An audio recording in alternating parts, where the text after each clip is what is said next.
Las carreteras y la noche vuelven a ser protagonistas en Milenio 3. Si ahora mismo se encuentran rodando por alguna vía secundaria o avanzando en la fría madrugada de alguna autopista, les damos un consejo.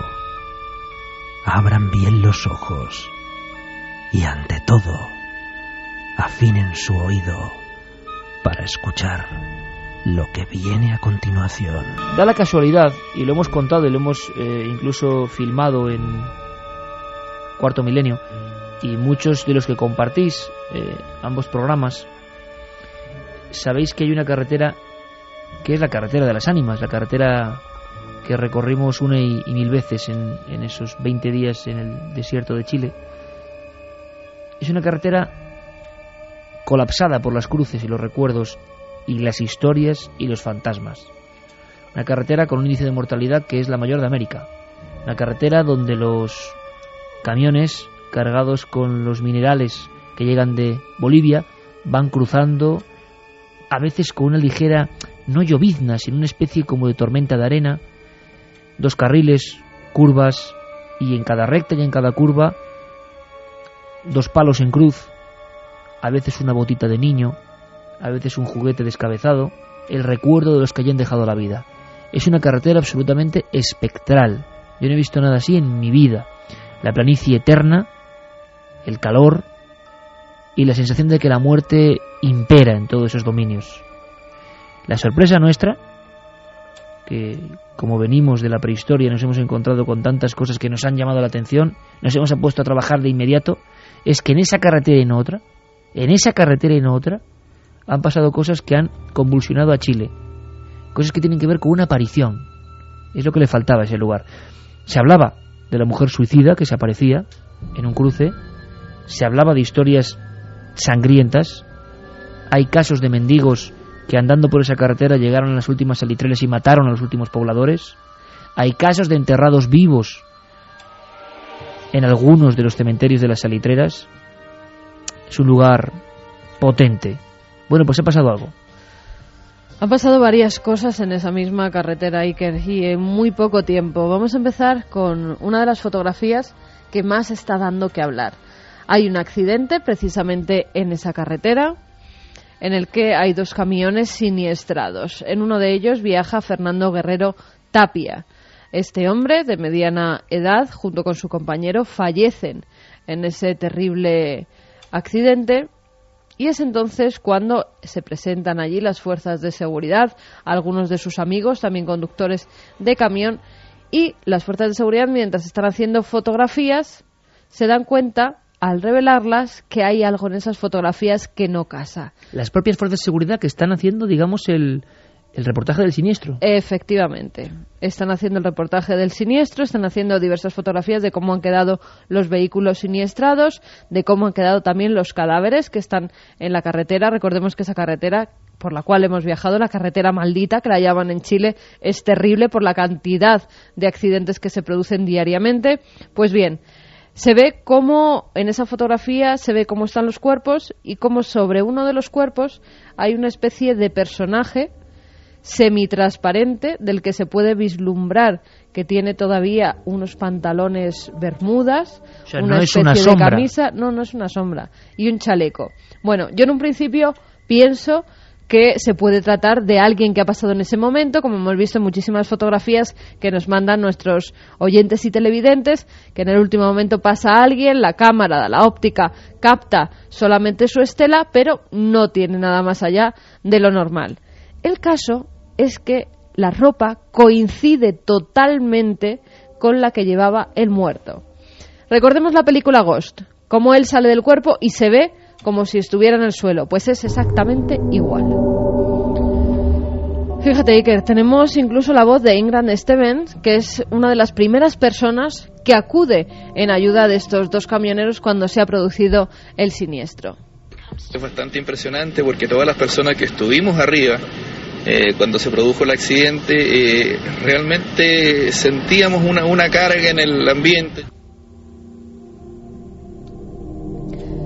Después también estaba uno de sus amigos, que como bien te digo, Iker, enseguida acudieron porque es una carretera, lo vimos cuando estuvimos allí, que continuamente están pasando camiones. Pues bien, uno de sus amigos, que pertenece a la misma empresa, pasa en ese mismo momento y también se para ver qué ha pasado. Es Pedro Chamorro. Me llamó mucho la atención por las características, además se ve este espectro como yéndose del lugar y como cabizbajo. Y por último vamos a escuchar a Juan González, que es amigo de la persona fallecida, de Fernando Guerrero, y fíjate qué teoría tiene. Puede que eso sea una de las cosas que necesite él para que ya por una vez por todas se vaya al cielo donde está. Todos ellos coinciden en que es el espíritu de su amigo fallecido. Ahí podría quedar la historia, pero es que hay más asuntos que tienen que ver con apariciones en ese mismo tramo de la carretera en el último mes. Fíjate, tengo delante de mí el periódico El Día, las últimas noticias. Mujer dice que gendarme muerto le hizo autostop. Se está hablando de Robinson Collado, un gendarme que fallece en el 2003 en un accidente, se choca contra un autobús. En el mismo momento, fíjate cómo está el coche, siniestrado. Que estamos hablando de gente, la fotografía de la gente que existió absolutamente real, no es ninguna leyenda. Sí, por supuesto, están las fotografías, están los partes de los siniestros. Es más, este gendarme era el subteniente Robinson Collado del Centro de Cumplimiento Penitenciario de Iquique, una persona que tiene un accidente en el año 2003 y que justo en este mes es recogido por una mujer en su coche. Es más, esta mujer le recoge porque ve que está haciendo autostop, pues le da pena, le sube en su coche, dice que va a dirección Iquique. Es más, ella dice que estaba muy cansada, que había hecho una ruta muy larga, y él va hablándole, contándole además pues cómo había estado hace unos días en un cumpleaños, cómo era su trabajo, cuáles eran sus amigos, qué es lo que estaban haciendo en el centro penitenciario. Dice que incluso llega a darle la mano, que intentaba que no se durmiera mientras conducía, pero fíjate, quedan al día siguiente para comer y ella va a buscarle al centro penitenciario, y es entonces cuando pregunta a uno de los tenientes que hay allí que dónde está Robinson, que ha quedado con él para comer. El teniente se queda enseguida pues anonadado, porque dice que es imposible, que macabra broma es aquella, que el teniente ha muerto hacía ya muchos años y que no entiende por qué ahora pregunta por él. Ella se empieza a poner muy nerviosa y dice que es imposible, que estuvo la noche anterior con ella, que la acompañó hasta Iquique en su propio coche. Pero fíjate, si quieres vamos a escuchar incluso a Luis Ibáñez, que es teniente en la actualidad de la Gendarmería de Iquique. Se le cae la cara, se pone a llorar. ¿Cómo es posible si yo bajé anoche a la 1:30 o 1 de la mañana con el subteniente Robinson Collado Tapia y quedamos de salir a almorzar hoy día al mediodía?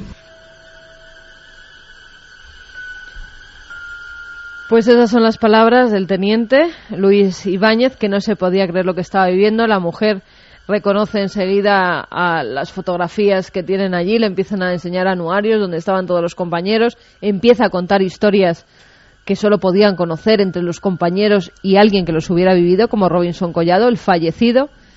Y es más, dicen desde la Gendarmería de Iquique que no solamente ha ocurrido este hecho con Robinson, sino que también a ellos les han pasado cosas que irán contando porque les ha ayudado muchas veces en la carretera. Esta historia, Santi, entronca perfectamente con un tema en el que tú eres el máximo especialista, las leyendas urbanas relativas a la carretera, ¿no? Yo no sé hasta qué punto, cuando hablamos de que algunas tienen unas matrices reales, nos referimos a de vez en cuando este tipo de historias, que luego ya se van fraguando en otra serie de lo que podían ser en la antigüedad ángeles protectores o X, ¿no? Pero ocurren casos y ese patrón se ha repetido a lo largo del tiempo. Tú has recogido, sobre todo en carreteras de Estados Unidos, un sinfín de historias de este tipo y creo que hasta con miembros de las fuerzas de seguridad. Sí, efectivamente. De hecho, hay varias carreteras que se denominan encantadas en Estados Unidos. Hay un túnel en Suiza que también ha habido bastante casuística de este estilo, pero claro, estos casos son absolutamente diferentes en una cosa. Como muy bien indica la definición de leyendas urbanas, muchas veces los autores anglosajones las llaman historias del amigo de un amigo, porque realmente casi nunca se termina teniendo la fuente de donde surge la primera historia. La historia se va pasando, pero realmente aquí estamos hablando primero de una mujer que efectivamente tiene nombres, apellidos, que parece ser que además está muy afectada por lo sucedido, es decir, que se ha llevado un susto tremendo y un shock emocional importante, y no es para menos. Y ya en el otro caso, la fotografía, que he tenido ocasión de verla, es muy impactante. De hecho, esta fotografía y otra que comentaremos más adelante me han llamado mucho la atención, porque cuando uno piensa en las grandes fotografías de fantasmas de la historia, yo que sé, me acuerdo de esa imagen de la dama marrón de Rainbow Hall en Norfolk. Son cosas nebulosas, sí, ¿no? Que bajaba una escalera y que es una de las mejores y de las más reconocidas. Como esa hay 10, 12, 15 grandes fotografías de fantasmas absolutamente documentadas, absolutamente contrastadas, pero todas tienen una característica común, que es que son en blanco y negro, de los años 30, de los años 40, de los años 50, pero aquí entra el color, y el color, en los dos casos de los que vamos a hablar esta noche, le da un plus de dramatismo, si quieres. El blanco y negro es muy estético. Y además lo inusual, ¿verdad? Efectivamente. Es como cuando uno veía, Santi, en aquel famoso reportaje, las imágenes de Hitler en color, que nunca se han visto, y que todo el mundo se quedó como diciendo, esto es contra natura, esto te impacta especialmente. Pasa lo mismo, ¿verdad? Sí, porque el blanco y negro a veces parece que pasa como una especie de mundo onírico, de mundo de los sueños, y cuando te ponen las cosas a todo color, tal vez pierda mucho romanticismo, pero te lo trae a tu mundo cotidiano, te lo trae a tu realidad, y caramba, cuando ves una figura que está, obviamente, porque el lenguaje corporal de la figura no deja ningún equívoco,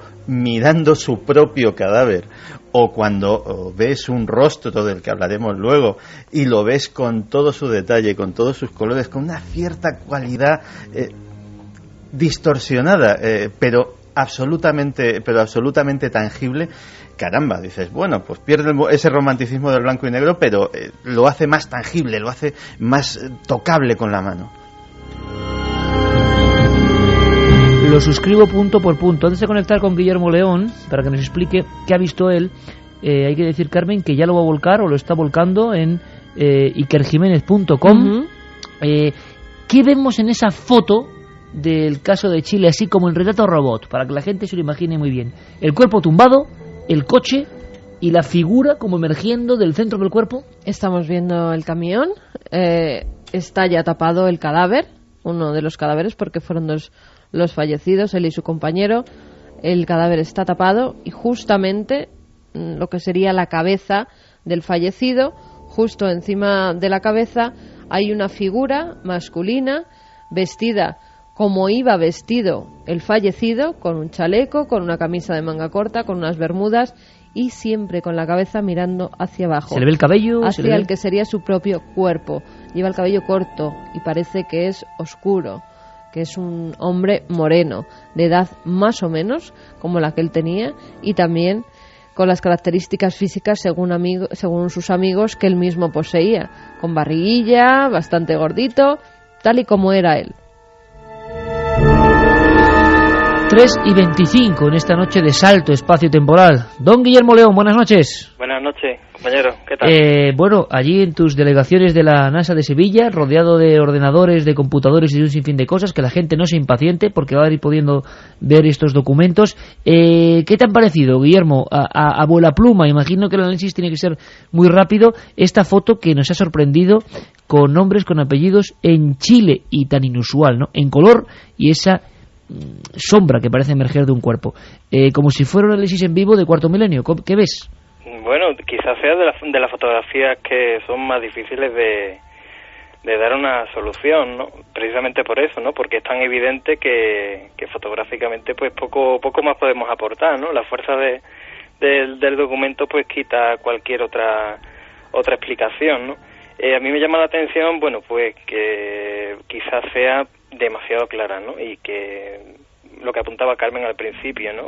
Una típica fotografía, pues que bueno, pues de alguien que podía haber pasado por allí, algún efecto de exposición, pero claro, a tenor de los, digamos, de esos testimonios que aseguran que no, que era esa persona, pues poco más se podría añadir, ¿no?